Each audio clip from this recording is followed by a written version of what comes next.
तो चलिए शुरू करते हैं। आज हम कार्बन मोनोऑक्साइड के बारे में देखेंगे। तो कार्बन मोनोऑक्साइड कब बनता है? जब आपका ऑक्सीजन की कमी होती है ना, और वहां पर अगर कोई चीज जले तो कार्बन मोनोऑक्साइड बना देगा वो। तो ऑक्सीजन की कमी में अगर कोई कार्बन या कार्बोनेशियस मैटर जब जलता है तो उस केस में कार्बन मोनोऑक्साइड का फॉर्मेशन होता है। अगर पर्याप्त ऑक्सीजन मिला तो क्या बनाएगा? Carbon dioxide. और अगर इनसफिशिएंट ऑक्सीजन मिला तो उस केस में बना लेगा कार्बन मोनोऑक्साइड। अब ये कोल और मेटल माइंस में सबसे डेंजरस गैस है जो कि पाई जाती है, क्योंकि ये कलरलेस सबसे खतरनाक गैस है, सबसे खतरनाक। इसको साइलेंट किलर के नाम से भी जाना जाता है ना। एक सांप है करेत, उसको बोलते हैं साइलेंट किलर। वैसे ही ये भी है, साइलेंट किलर के नाम से जाना जाता है। ये कलरलेस, ऑडरलेस, टेस्टलेस और नॉन इरिटेटिंग गैस है। मतलब कि आपको जैसे जब भी आप कार्बन डाइऑक्साइड की कांटेक्ट में आएंगे तो जब ज्यादा मात्रा हो जाती है तो हल्का सा आंखों में जलन वगैरह टाइप से होने लगता है, लेकिन इससे आपको पता भी नहीं चलेगा कि आखिर आप ऐसी जगह पर हो जहां पर कार्बन मोनोऑक्साइड है। ठीक है, ये हवा से हल्का सा हल्का होता है, हल्का सा हल्का होता है। हाँ, क्योंकि इसकी स्पेसिफिक ग्रेविटी है 0.967। ये कंबस्टिबल है लेकिन कंबशन को सपोर्ट नहीं करता, मतलब जलता है लेकिन जलने में हेल्प नहीं करेगा। अगर कहीं आग लगी है तो उसको जलाएगा नहीं, है ना। मतलब जैसे ऑक्सीजन का काम है कि कंबशन को सपोर्ट करता है, वैसा काम इसका नहीं है। It Burns in air at 700 degree Celsius. ये जो है तो 700 डिग्री सेल्सियस पर हवा में जलता है और लाइट ब्लू फ्लेम के साथ जलता है और CO2 प्रोड्यूस करता है, कार्बन डाइऑक्साइड प्रोड्यूस करता है। पानी में बहुत ही हार्डली सॉल्युबल है, ना के बराबर सॉल्युबल होता है। और अगर इसका जो मिक्सचर है 12 से 75% बाय वॉल्यूम अगर ये हवा में प्रेजेंट है तो उस केस में ये एक एक्सप्लोसिव मिक्सचर बना लेता है। अकरेंस, आखिर ये आया तो आया कहां से माइंस में? तो जैसा कि मैंने कहा कि जो कोल या फिर कार्बोनेशियस मैटर है, जब उनका ऑक्सीडेशन होता है, और ऑक्सीडेशन हुआ भी तो कैसा हुआ? इनकम्प्लीट ऑक्सीडेशन हुआ, तब ये बनता है। मतलब पूरी तरह से कोयला आपका जला भी नहीं, है ना, पर्याप्त ऑक्सीजन ही नहीं है तो पूरी तरह से जलेगा क्या? तो उस केस में कार्बन मोनोऑक्साइड का प्रोडक्शन आपको देखने को मिलता है। उसके बाद स्पॉन्टेनियस कंबशन जो होता है कोल का, जब कोल धीरे धीरे ऑक्सीडेशन रिएक्शन करता है, ठीक है का, तो उस केस में भी आपको स्पॉन्टेनियस कंबशन में के केस में भी आपको ये देखने को मिलेगा। अगर माइंस में कहीं पे एक्टिव फायर है, एक्टिव फायर जो है तो उसके कहीं पर आग जल रही है, अब माइंस में आप भी जानते हैं और ऑक्सीजन की कमी तो होगी, तो कार्बन मोनोऑक्साइड प्रोड्यूस हो जाएगा। मीथेन या कोल डस्ट एक्सप्लोजन के कारण भी हो सकता है। तो कार्बन मोनोऑक्साइड के प्रोडक्शन का बेसिक फंडा क्या है कि भाई कोई भी चीज जले और वो भी या फिर ऑक्सीडेशन रिएक्शन हो, वो भी ऑक्सीजन की कमी में हो, तो उस केस में कार्बन मोनोऑक्साइड बनता है। अब चाहे वो कोयले का या फिर कार्बोनेशियस मैटर का ऑक्सीडेशन हो, स्पॉन्टेनियस कंबशन हो, एक्टिव फायर हो या मीथेन या कोल डस्ट एक्सप्लोजन हो, सभी में एक ही चीज बोल रहा है कि कार्बन मोनोऑक्साइड इनसफिशिएंट ऑक्सीजन में जब जलता है, सॉरी, कार्बोनेशियस मटेरियल जब इनसफिशिएंट ऑक्सीजन में जलता है तो ये चीज प्रोड्यूस होती है। नेक्स्ट है, और कैसे होता है? एक्सप्लोसिव्स एंड ब्लास्टिंग के कारण भी इसका प्रोडक्शन देखने को मिलता है। ठीक है,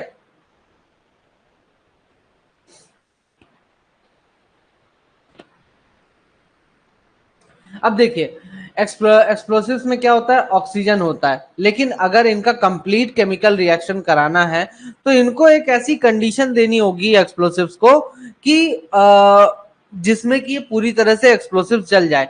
लेकिन कभी कभार होता है कि हम पर्याप्त ऑक्सीजन नहीं प्रोवाइड करा पाते हैं अलग से भी, तो उस केस में आपका कार्बन मोनोऑक्साइड का प्रोडक्शन देखने को मिलता है। अब अगर आपके एक्सप्लोसिव में ऑक्सीजन नहीं है, सही तरीके मात्रा में अगर आपने ऑक्सीजन नहीं डाला है, तो उस केस में भी कार्बन मोनोऑक्साइड का प्रोडक्शन देखने को मिलेगा। CO production is less if the explosive is blasted in strong rock than in a weak rock. CO का प्रोडक्शन अगर एक्सप्लोसिव कहां पर इस्तेमाल कर रहे हो, स्ट्रॉन्ग मजबूत पत्थर को ब्लास्ट करने के लिए एक्सप्लोसिव का इस्तेमाल कर रहे हो, तो उस केस में CO का प्रोडक्शन कम दिखने को मिलता है। अंडरग्राउंड मशीनरी, अब अंडरग्राउंड में जो मशीनरी है, जैसे कि आपके कोई भी डीजल इक्विपमेंट्स हैं या एयर कंप्रेसर है ना, तो अगर वो फॉल्टी तरीके से रन करा रहे हो आप, मतलब उनमें कोई खराबी है और फिर भी आप उनको चलाए पड़े हो, रगड़े पड़े हो, तो उस केस में आपका कार्बन मोनोऑक्साइड प्रोडक्शन देखने को मिलता है। ठीक है, इंटरनल कंबशन इंजन वगैरह, डीजल लोकोमोटिव्स वगैरह, ये सब कार्बन मोनोऑक्साइड का प्रोडक्शन करते हैं। कार्बन मोनोऑक्साइड के साइकोलॉजिकल इफेक्ट्स।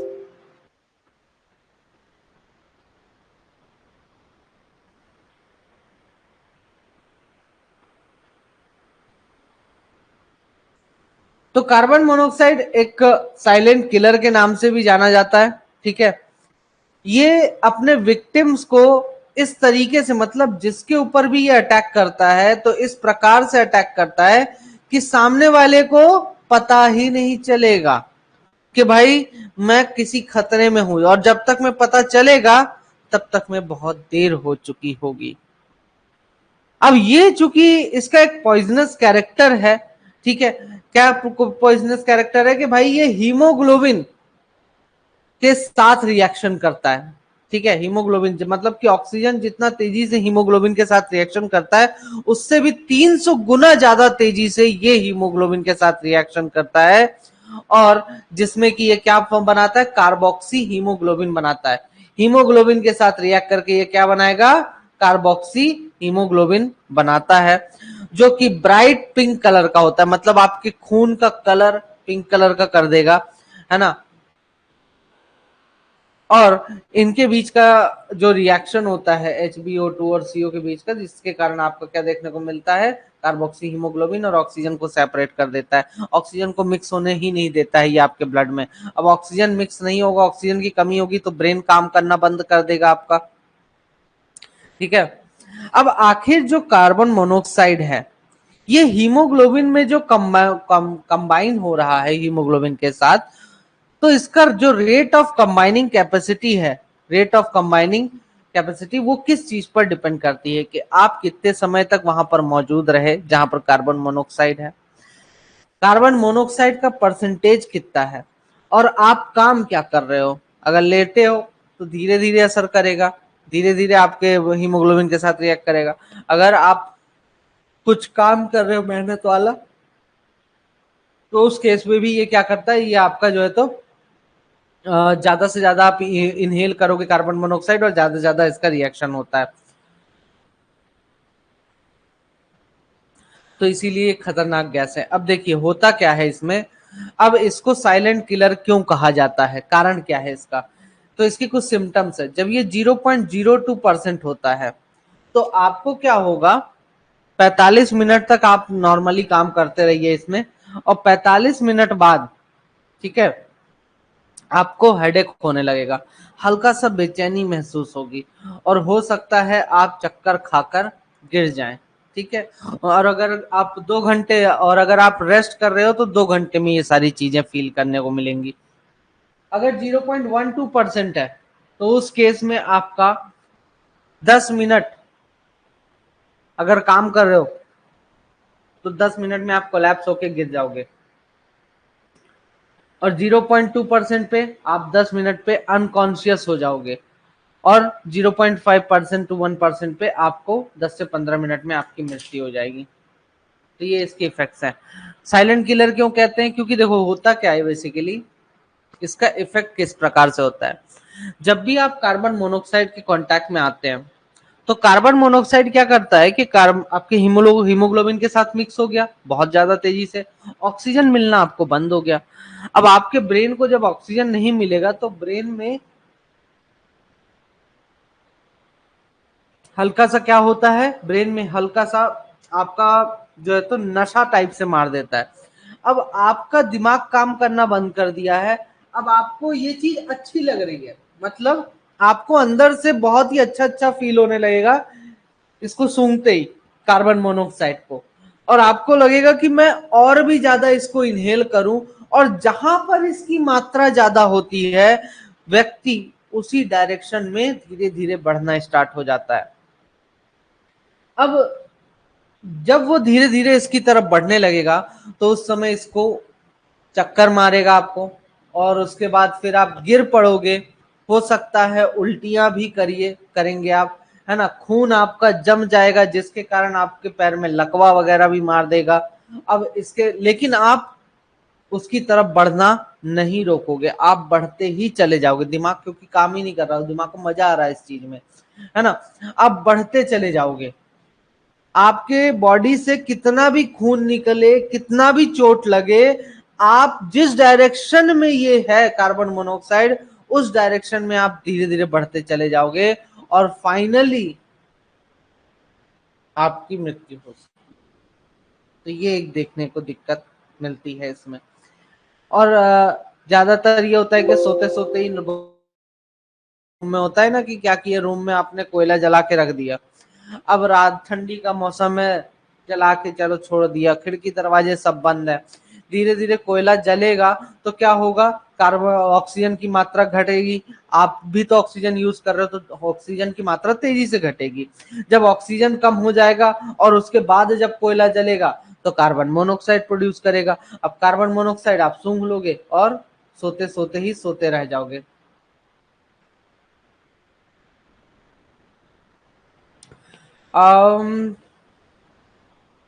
नोट्स आपको बनाने की जरूरत नहीं है।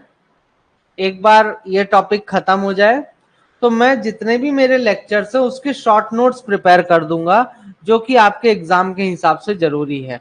ठीक है, तो आपको अलग से मेहनत करने की जरूरत नहीं है, वो मेहनत मैं कर लूंगा। हाँ, लेकिन एक बार में पूरा दूंगा, तो पहले ये पूरे खत्म हो जाए सारे के सारे अंडरग्राउंड हजार्ड्स। 3 टॉपिक है, 3 टॉपिक खत्म हो जाएंगे, एक एक करके सारे टॉपिक के शॉर्ट नोट देखो मैं, ठीक है, तो आप वहां से अपना नोट डाउन कर सकते हैं या चीजों को एक बार पढ़ेंगे तो याद हो जाएगा। गारंटी लेता हूँ इतने अच्छे नोट्स बना के दूंगा कि एक बार पढ़ेंगे पूरा याद हो जाएगा।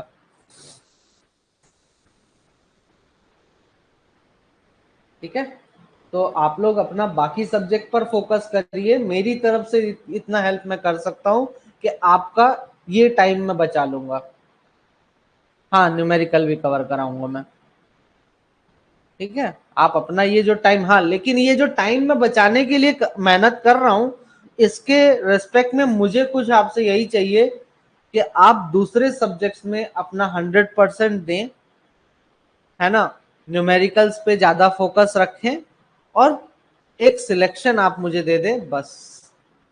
ठीक है, हर एक से मुझे सिलेक्शन चाहिए।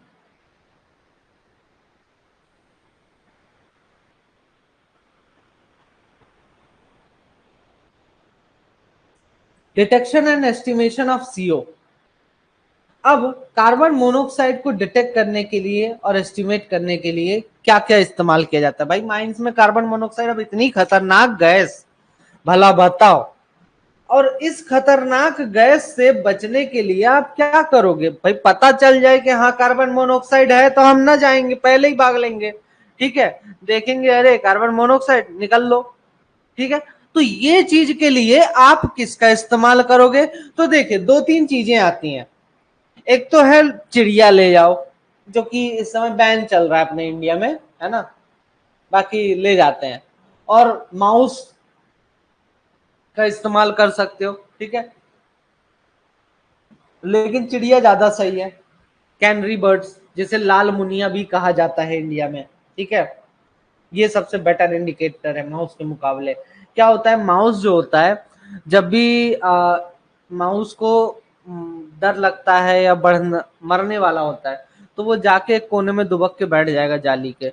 अब आप सोच में पड़े रह जाओगे कि ये जिंदा है कि मर गया है, और जब तक में आप सोच पाओगे तब तक में आप खुद ही उसके साथ बैठ जाओगे, है ना। तो इसलिए माउस का इस्तेमाल नहीं किया जाता है, बर्ड्स का इस्तेमाल किया जाता है, वो भी फ्रेश बर्ड्स का। क्योंकि अगर ओल्ड बर्ड्स का बार बार एक ही चिड़िया का अगर आप इस्तेमाल करेंगे तो वो क्या हो जाती है, उसकी हैबिचुअल हो जाती है, और फिर वो सूंघ के भी बढ़िया मजे लेगी आपके साथ, है ना, बार बार सूंघेगी, बार बार मजे लेगी, और इधर आपको पता भी नहीं चलेगा वो मजे ले रही थी और यहाँ हमारा मजा निकल गया। तो बर्ड का खास बात क्या होता है कि जब भी बर्ड्स इस चीज के कांटेक्ट में आती कार्बन मोनोऑक्साइड के, तो ये तुरंत ही कुछ रिएक्शन देना स्टार्ट कर देती है, पंख फड़फड़ाएंगी, चिरपिंग आवाज करेंगी, है ना। तो इस टाइप के इंडिकेशंस आपको देना स्टार्ट कर देता है, तो देती है, तो आप निकल सकते हो तुरंत ही। उसके बाद दूसरा इस्तेमाल कर सकते हो डिटेक्टर्स का, कलरीमेट्रिक इंडिकेटिंग डिटेक्टर्स। कलरीमेट्रिक इंडिकेटर डिटेक्टर्स क्या होते हैं कि आपका एक टेस्ट ट्यूब होता है, ट्यूब होती है पतली सी, उस ट्यूब में कुछ केमिकल्स भरे होते हैं, ठीक है, कुछ केमिकल्स भरे होते हैं, और ये केमिकल्स का जब हम रिएक्शन कराते हैं माइंस के एटमॉस्फेयर से, तो अगर कार्बन मोनोऑक्साइड होगा तो उस टेस्ट ट्यूब में जो केमिकल है उसका कलर चेंज होगा, अगर नहीं होगा तो चेंज नहीं होगा, ठीक है। तो इस तरीके से भी कलरीमेट्रिक इंडिकेटर्स का इस्तेमाल कर सकते हैं।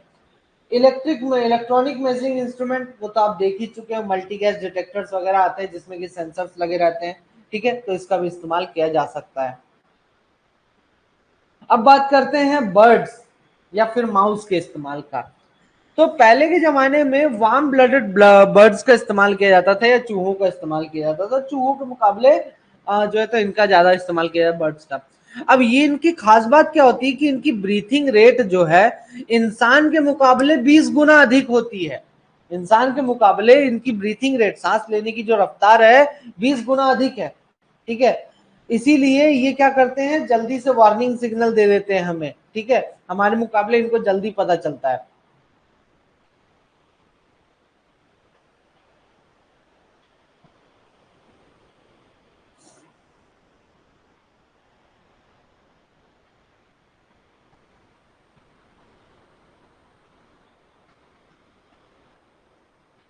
इवन कि ये भी पाया गया है कि कार्बन मोनोऑक्साइड अगर 0.18% भी है तो ये जो है तो डिटेक्ट कर लेती है कैनरी बर्ड्स, ठीक है। और अगर कहीं पर रेस्क्यू टीम जाती है माइंस में एंटर करने के लिए, किसी भी एक्सप्लोजन या फायर के बाद माइंस में जब भी कोई रेस्क्यू टीम एंटर करती है तो उनको ये ले जाना जरूरी होता है, और कम से कम 2 से 3 बर्ड्स एक केज में रखकर ये ले जाते हैं ताकि आसानी से कार्बन मोनोऑक्साइड का डिटेक्शन कर सकें। अब मुनिया बर्ड पे कार्बन मोनोऑक्साइड का क्या इफेक्ट पड़ता है, तो देखिए, मुनिया बर्ड जो है 0.15% कार्बन मोनोऑक्साइड अगर है हवा में, तो उस केस में मुनिया बर्ड क्या करेगी, अपने पंख रफिंग करेगी पंखों का, मतलब पंख फड़फड़ाएगी थोड़ा बहुत, ठीक है, और हल्की हल्की चिरपिंग साउंड जो है तो देना देना स्टार्ट कर देगी।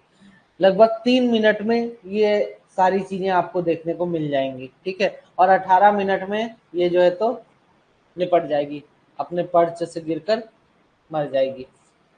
0.3% अगर कार्बन मोनोऑक्साइड है तो उस केस में जो मुनिया बर्ड है वो तुरंत ही ये सारी चीजें दिखाने लगेगी, और 2 से 3 मिनट में उसकी मृत्यु हो जाएगी। और 0.1% कार्बन मोनोऑक्साइड अगर कहीं है तो उस केस में ये तुरंत ही आपको किसी प्रकार का रिएक्शन नहीं देती, 0.1% तो नहीं देगी, ठीक है, वो उसके लिए हैबिचुअल है, उतना वो झेल ले जाएगी।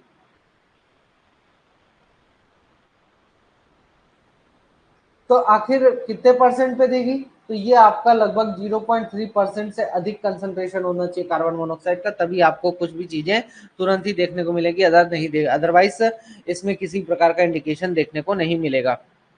अच्छा, अब सवाल ये उठता है कि नॉर्मल चिड़िया का इस्तेमाल क्यों नहीं करते हैं सर, क्या जरूरत क्या है इसका इस्तेमाल करने की, तो किसी भी चिड़िया को पकड़ लो, इस्तेमाल कर लो, ठीक है। तो देखिए क्या होता है कि आपका कार्बन मोनोऑक्साइड डिटेक्ट करने के लिए नॉर्मल ऑर्डिनरी जो स्पैरोज होती हैं उनका इस्तेमाल हम इसलिए नहीं करते हैं क्योंकि वो बर्ड्स इस प्रकार की होती हैं कि अगर कार्बन मोनोऑक्साइड प्रेजेंट भी होगा ना तो वो उसको झेल लेंगी, लेकिन वो किसी प्रकार का इंडिकेशंस नहीं देती हैं जब तक कि वो मर ना जाए, और जब तक कि वो मर जाएगी तब तक में तो आप ही निपट लोगे उसके साथ साथ, ठीक है, फिर चिड़िया लेके हवा में उड़ना।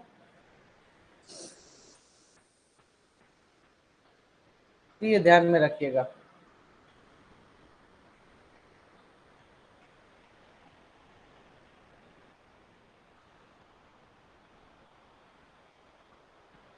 चलिए, अब आते हैं कलरीमेट्रिक इंडिकेटिंग डिटेक्टर्स पे। तो यहां तक किसी को कोई डाउट है बता सकते हैं।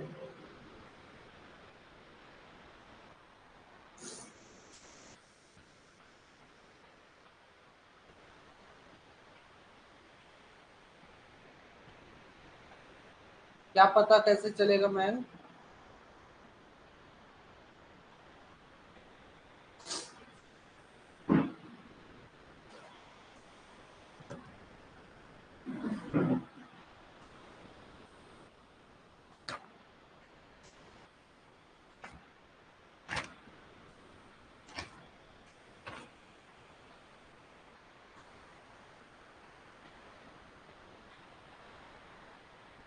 चलिए, अब मैं सारे के सारे डिटेक्टर्स आपको कार्बन मोनोऑक्साइड के बता देता हूँ एक लाइन से, तो इनका चीजें जो है तो याद रखेंगे तो ज्यादा सही रहेगा, और इम्पोर्टेंट भी है, बहुत इंपॉर्टेंट है। ठीक, हमें तुमसे प्यार कितना ये हम नहीं जानते, मगर जी नहीं सकते तुम्हारे बिना। हाँ, देखिए, सबसे पहले पीएस डिटेक्टर, एक हो गया पीएस डिटेक्टर। पीएस डिटेक्टर ये सारा नोट्स में है, अब उतना क्या नोट्स में बताऊं, मैं डायरेक्ट ही बता देता हूं आपको, जो याद रखने वाला पॉइंट है। लिखना चाहें तो लिख सकते हैं, बाकी डीजे देशमुख में भी आपको मिल जाएगा।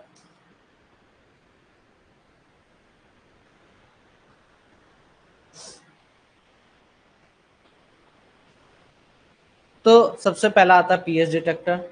नंबर 2 आता है आपका हुक्का लाइट। नंबर 3 कूलामाइट।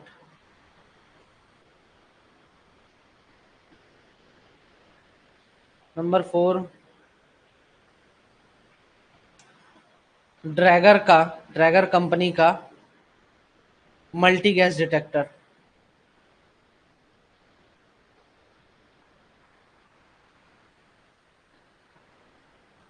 Number 5 MSA detector.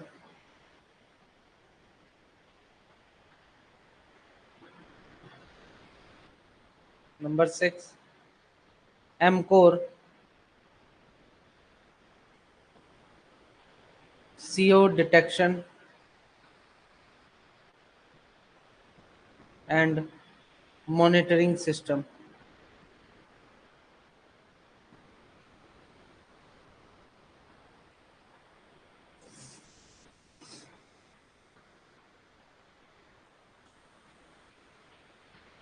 और finally flame safety lamp.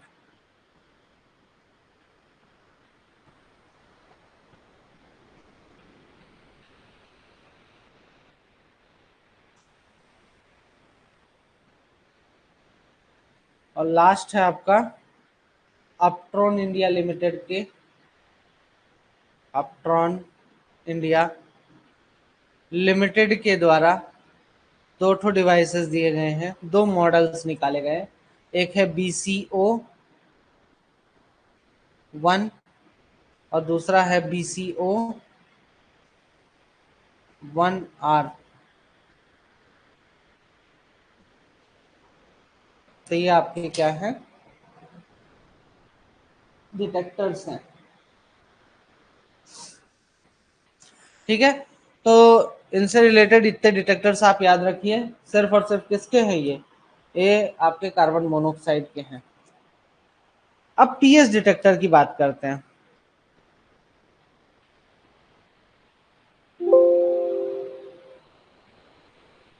Photo शोटो है भाई, तो मजा है। चलो कोई नहीं, देखते हैं। चलो कल के लेक्चर में, परसों के लेक्चर में फोटो ऐड कर देंगे हम। अब देखिए, पीएस डिटेक्टर शॉर्ट में है, तो चाहे तो इसको लिख भी सकते हैं क्योंकि इंपॉर्टेंट है ये। अब देखिए, पीएस डिटेक्टर सबसे पहला,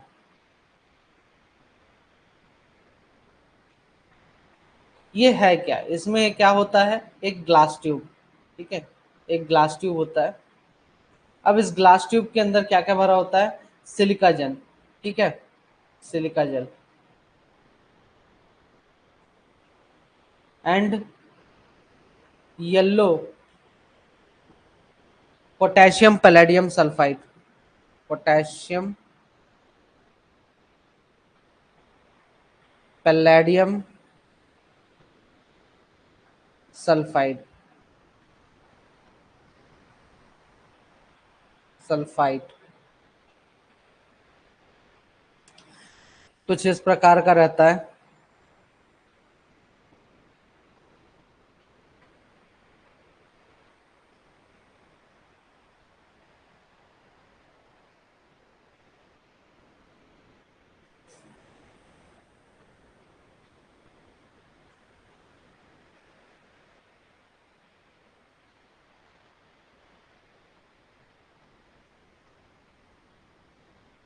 पंजाब भाई।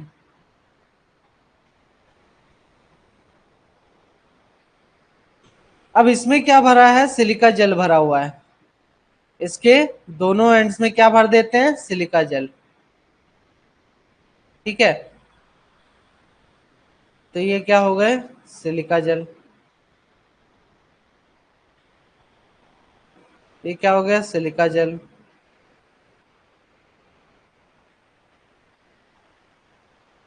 और बीच में क्या भरा है, पोटेशियम पैलेडियम सल्फाइड, पीपीएस। ठीक, बस इतना मेन चीज है जो कि आपको याद रखना है इसमें।